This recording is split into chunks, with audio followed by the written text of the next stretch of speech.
All right, so we are on day 10 of the Weight of the Badge. I am in my recording studio at my house recording this video because my dog was going bonkers on the walk once again, chasing rabbits and barking at other dogs and just being a real gem the entire time. So a little hard to record while I'm having my arm ripped out of my socket. So I said last night I was going to talk about presentation that I'm going to be doing over the weekend called The Garage. And every time I've done this presentation, I get the question of what the hell is the garage? Um, so, the garage was part of a challenge that I did for 30 days with a group called Wake Up Warrior. Um, it was a group of 500 guys from around the world. I did this in, I believe it was June of 2018. We had 2 challenges we had to do every week. We had discussion boards we had to answer, and then twice a week we met online and had live discussions with all the guys in the group and all the trainers. And you reported back about your challenges, about things you were struggling with. And if you weren't putting the work in for the group, the guys would call you out. They'd call bullshit if you were doing half-assed answers. It was a good level of accountability. Very much a boot camp mentality. Trainers were yelling at you a lot, but there was a purpose to it. And this one challenge really stuck with me. All of them did, but this one really stuck out to me, and I think I probably got the most out of it versus any other challenge that I did. So the challenge was this. You had to go stand in your garage for 5 minutes. And if you didn't have a garage, it was your office, bedroom, closet, whatever room spoke to you. But what they discussed in there was your garage. So initially I go in, I'm standing in a garage, I'm listening to the instruction video on what you're supposed to do, I'm listening to the trainer, and I'm thinking this has got to be the stupidest thing I have ever heard in my life. How is my garage going to reflect me? How is this going to have anything to do with anything in my life? It's a garage. So I listen to the video with the trainer, and he's talking about his story and how he went in and how it reflected him and what he learned from it. So I'm like, all right, I'll give this a shot and I'll do it with open mind. So by the end of that 5 minutes, I realized this was spot on. So I'm going to challenge each of you that's listening to this. Wherever you are, whatever you're doing, whatever room you got, I'm going to challenge you to do the same thing. Find this room and sit by yourself in silence for 5 minutes. And I want you to reflect. I want you to reflect on where you're at now along your journey. I want you to reflect on whether this is where you plan to be on your journey. Are you even remotely close to where you're supposed to be? Where you want it to be? Not even where you're supposed to be, because I don't know that we know that a lot. But do you feel like you're reaching your mission, whatever you call it?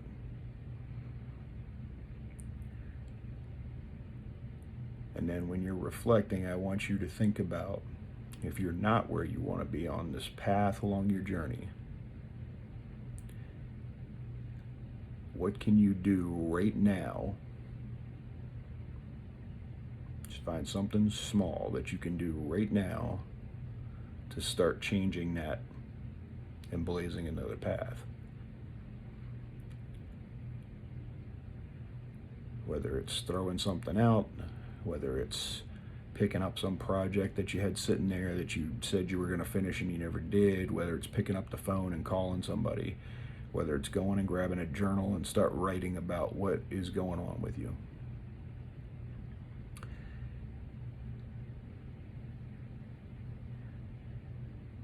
And I want you to think about how that room reflects where you are.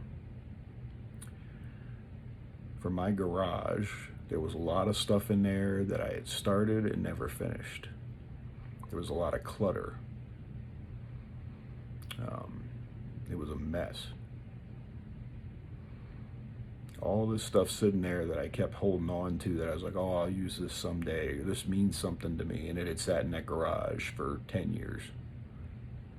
Never looked at it until that night. So what are you holding on to? What are you not letting go of? Or maybe what do you need to grab a hold of? What do you need to reach out to? Why are you where you are along this path on your journey?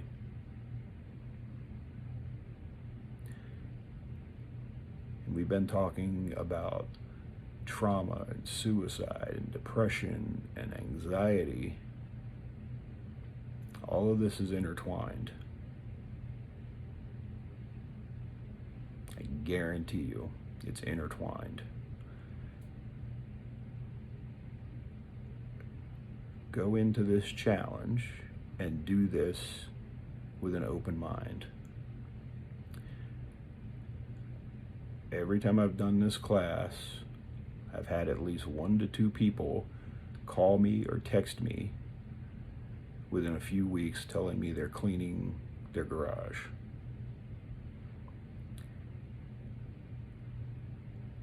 I believe it was 2 weeks after I did that challenge. I was off work one day and I scheduled for a company to come over and I gutted my garage. I literally filled up a truck with all the stuff that was in there. I had gone out, I bought new shelving, I repainted the entire thing, reorganized it, the whole 9 yards in 8 hours. Because I was so focused after that on where I knew I wanted to be, but I knew I wasn't close. And I knew what was holding me back was the fact that I kept half-assing it and not putting in the effort to better myself, putting in the effort to take care of the clutter that was in my life and organize it, to get rid of the stuff that's been hanging on that I don't need. All the stuff that I had been doing for other people who no longer were even around in my life, and to take care of me. And I will tell you that end of that day, I was exhausted, but it was one of the best days ever because I felt like I had finally got off the path I was on and got back on the one I needed to be on. It took a lot of stress off of me. And when you think about depression, you think about PTSD, you think about stressors and trauma, they lead to you straying from your path because you're not focused. That fog is around you and it's very hard to stay the course.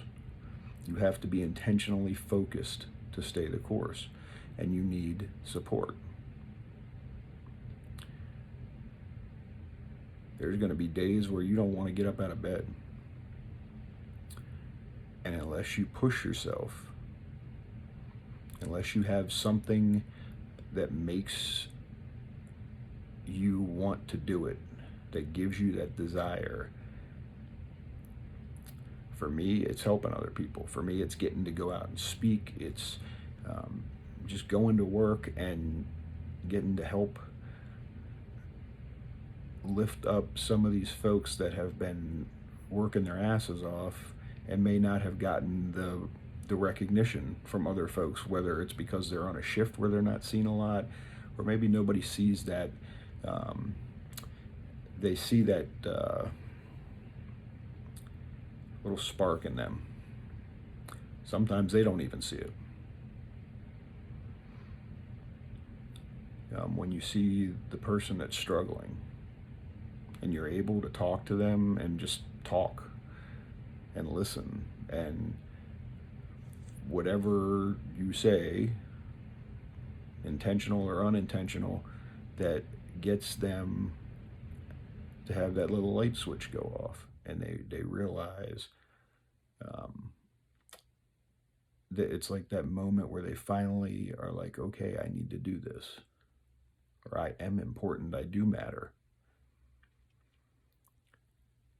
When you take care of organizing your life and making sure you're on the path on your journey that you need to be on, it makes everything else you do a lot easier. So find that room. Make the commitment today, tomorrow, whatever time you see this, to go sit in that room for 5 minutes. I'm not asking for a lot of time. It's 5 minutes. I don't care how busy you are, you have 5 minutes. If you want to lie to yourself and say you don't, then so be it and walk away. But you have 5 minutes. And trust me, it will be the most beneficial 5 minutes you've had in a long time. The hardest thing to do is to reflect on your life and to reflect on where you are, because a lot of the times you're not on the path you need to be on. You've strayed off of it. And to admit that means you did something wrong. And nobody likes hearing that they did anything wrong. And it's human nature for us to want to have excuses, and we can always find some reason why we did something or we didn't do something to justify whatever the means were. So take that little bit of time, reflect.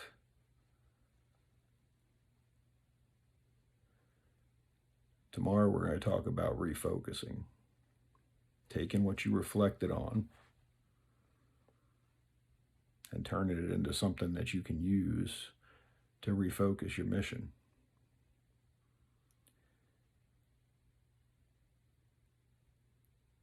When you're going through trauma, you need to find that way to refocus yourself, to get back into, just like I talked about last night, just getting back into the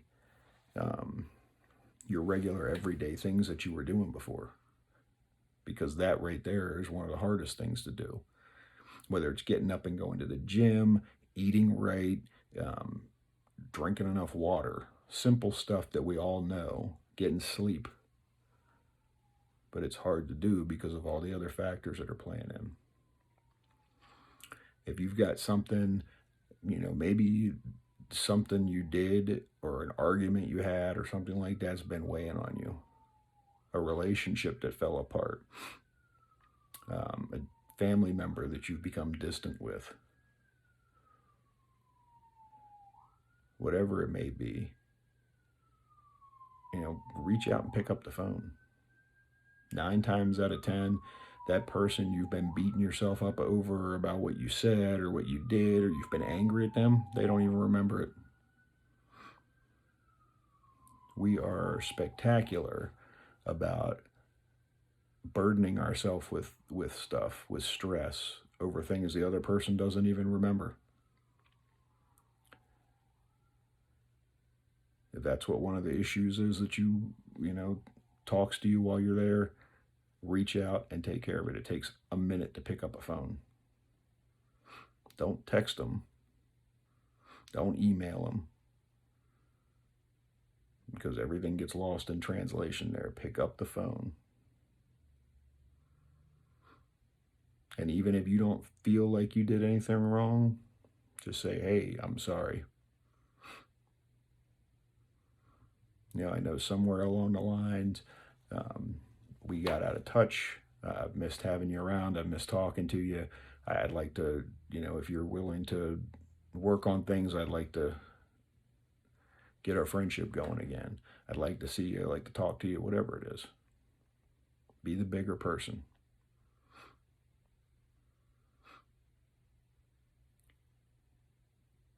But take the 5 minutes, reflect. Where are you at in your journey? Are you on that path? If you go back 5 years, 10 years, whatever it is, when you sat down and you made your goals, whether it was you wanted to start a company, you wanted to get a promotion, you wanted to start your own podcast, write a book, whatever it is, or maybe you're just feeling overwhelmed in general, and you just don't know where to start. Go in that room and reflect.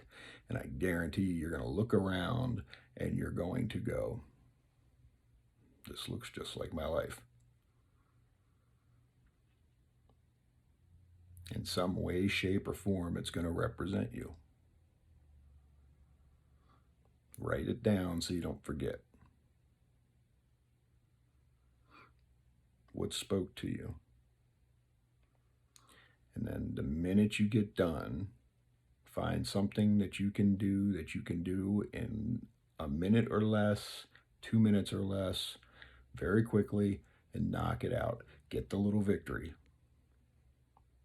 We all the time want to jump ahead of ourselves and think, oh, if we don't get this major thing, we failed and we quit.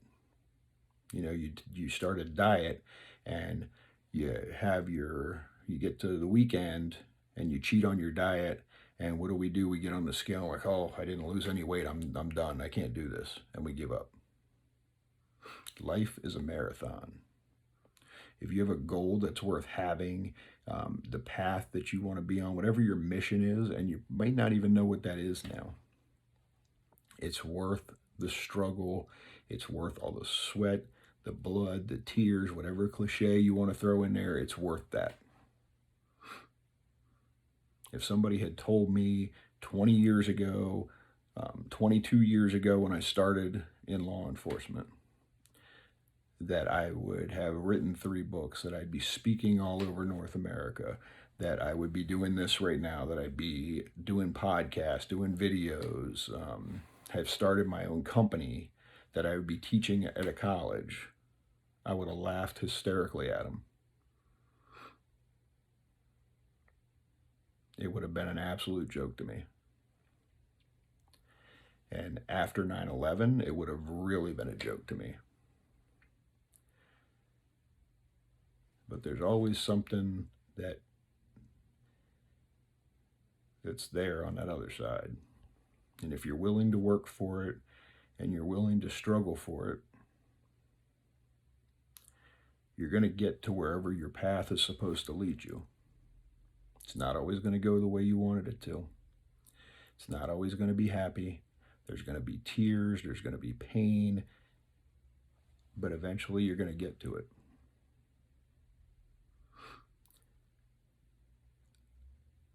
I almost ended my life 17 years ago. And I struggled and struggled and struggled. And I wouldn't change a minute of it right now. Because everything that I went through back then made me who I am today. Like that Japanese pottery that I talked about. I was shattered all over the floor. But I got put back together. And I'm much stronger than I ever was back then because of what I went through and because of the struggle. And I tell people, whenever I work with somebody that is struggling, that's hurting, I wish there was some way that I could just reach out and tap you on the shoulder and take all your pain away, but I can't. And if I did, it wouldn't help.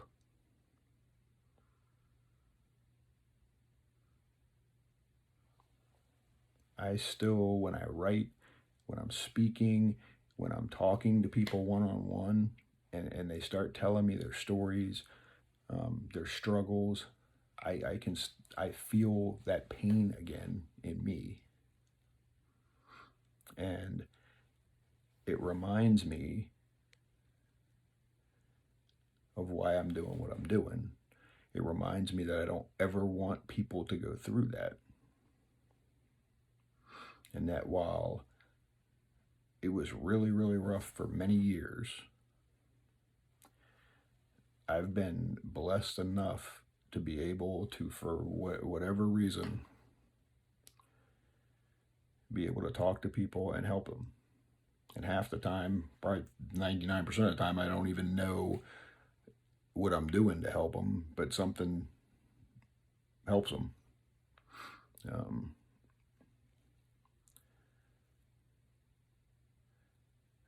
whether you're religious or not, I don't know, but for me, and I struggle with faith all the time, but for me, I've always been told that God doesn't use the person that you think they're going to use. And he sure as hell didn't pick the most elegant speaker. He didn't pick the most beautiful person to go out and reach out to people in me. But he's provided me the words to say when I need to say them. He's provided me the experiences to be able to relate to people. And hopefully I do that for somebody. I hope that I do that each and every day. Whether it's trying to speak on the topics, or whether it's buying coffee for the person in line behind me, or, just smiling at a stranger, or treating somebody decently that's not expecting it.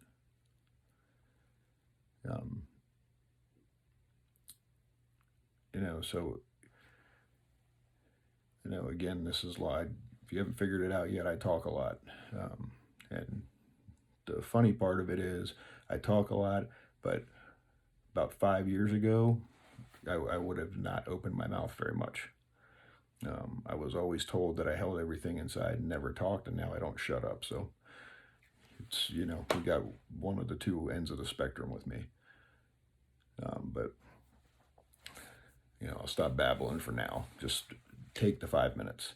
Go into the room by yourself, in quiet, and just reflect. Am I on the path that I need to be on? Am I where I need to be in my life right now? And if I'm not, which you're not, what does this room say about my life? What does it tell me about my life and why I'm where I am? And then find one thing you can do within 2 minutes to start the ball rolling. Little victories. Every journey starts the same way for everybody, whether it's the gym, whether it's hiking, a marathon, whatever. You put one foot in front of the other. No matter how bad you're struggling, one foot in front of the other. Nobody got to where they are. None of the top people got to where they are like that. One foot, put it in front, and then the next one. Baby steps, little victories. That's how you win the war. So tomorrow we're going to talk about refocusing the mission. Until then, take care of yourself, be safe, and I will see you tomorrow night.